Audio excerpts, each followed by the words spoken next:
If your bank was awesome, this bank paid you 4% every single year, no doubt. That would be nice, right? Well, what are you going to do when you deposit that 100 grand with the bank? You'll think it's an asset to you, and it might look like that, but what does the bank immediately do with that money? They lend it out.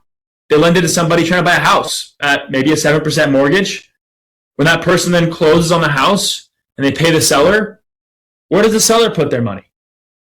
Right back in the same bank, right? So the money kind of just went out and came right back, and the bank made a spread on it.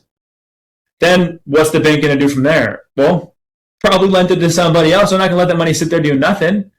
So maybe they lend it to somebody on a car note at 8%. And when they close on this car, they'll pay the car dealership. And where's the car dealership going to put their money? Right back in the same place.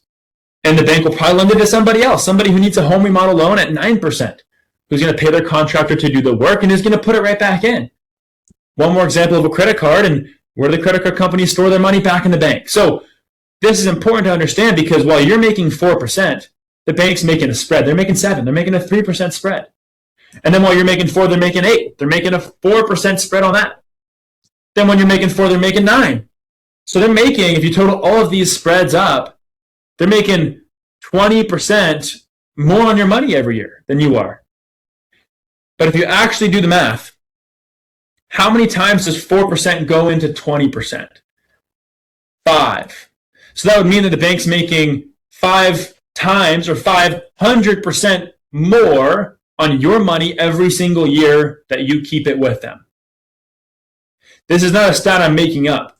If you go to BauerFinancial.com, you can read that banks make between 400 and 1,300% on the money that you leave there every single year. You can actually go read any bank's annual reports from any year in history, and it'll show you how much banks are making on your money every year. So when you guys, in any town you live in the country, who owns the nicest property in the main corner of downtown of whatever city you're in? The banks do. It's because we're paying for it. So when the government comes out with stats like these, 5 out of 100 people will be financially secure at retirement age. This is a real stat.